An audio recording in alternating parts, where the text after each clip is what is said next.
6-9. Tous les matins, 6h-9h sur Énergie. Il est 8h32, 2 minutes de retard. Bon, c'est pas plus que d'habitude, c'est pas moins que d'habitude, on est dans le quota. C'est la moyenne, quoi. On est dans le quota de retard. Le nouveau Justin Timberlake, je vous le joue juste après les infos.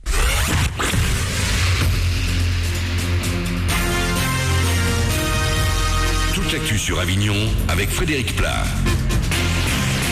Bonjour à tous, de la neige est annoncée par Météo France pour demain matin par chez nous. D'ici là, on va bien profiter du soleil aujourd'hui avec pas mal de vent aussi cet après-midi.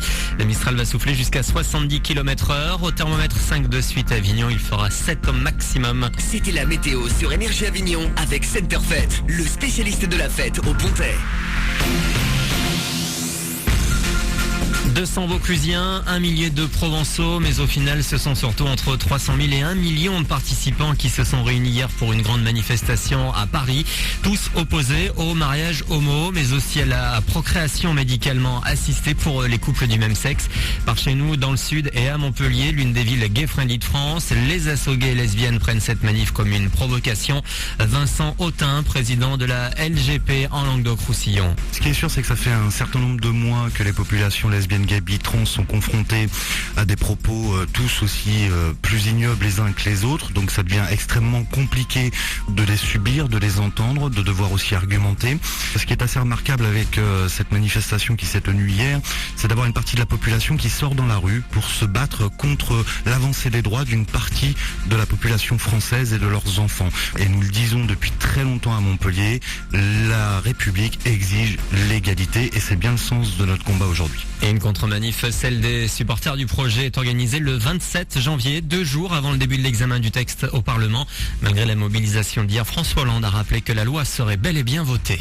Une hausse de 2,3%, celle des tarifs SNCF à partir du 24 janvier. Tous les billets sont concernés. En contrepartie des tarifs majorés, vous pourrez prendre place dans des rames TGV neuves notamment.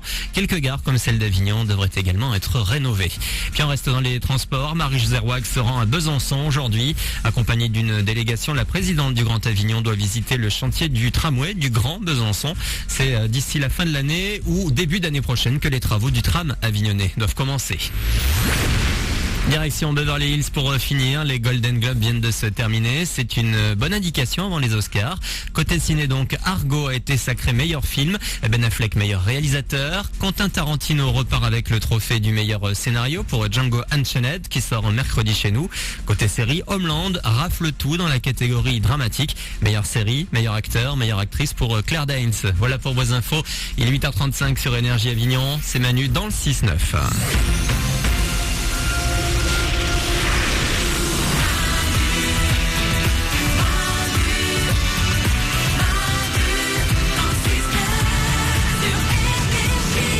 Soyez les bienvenus dans ce lundi 14 janvier 2013. On démarre cette journée, on démarre cette semaine tous ensemble. Stéphanie est avec moi dans le studio. Oui, toujours là. Oriane est là aussi. Bien sûr, au taquet. C'est elle qui décroche quand vous nous appelez. N'hésitez pas. 0870 42 48. L'équipe est là aussi. Salut. Attention. Voici maintenant pour vous le nouveau Justin Timberlake. Cool. Oui les amis, on vous l'a fait écouter tout à l'heure à 6h pile. Ouais. C'était pour vous parce qu'il est sorti pile à 6h. Et je me dis que on peut se le réécouter une fois maintenant. Il est tout nouveau, Justin Timberlake. Ça faisait 7 ans qu'il n'avait pas sorti de musique. C'était long, hein. Je sais pas ce qu'il a fait, il a pris des vacances, il s'est reposé, il a joué dans des films. Et il tombe amoureux. On l'avait reçu l'année dernière, on lui avait demandé, il nous disait je ne sais pas. Et en fait le coquin, le filou, le coquinou, il était en train de préparer son album mais il le disait pas. Et ben Justin Timberlake revient. Vas-y. J'hésite à l'envoyer encore. Bien Je sûr. prends très longtemps. Écoutez, ça s'appelle Sweet and Tie. C'est pour vous. C'est un peu jazzy. Ouais. C'est un peu jazzy, c'est un peu funk. c'est un peu funky, c'est funky jazzy fusion. Non, je sais pas sur le jazzy fusion. Bon ouais, laisse tomber, hein. On l'écoute direct, c'est plus simple. Voici le nouveau Justin Timberlake pour vous. Ça s'appelle Sweet and Tie.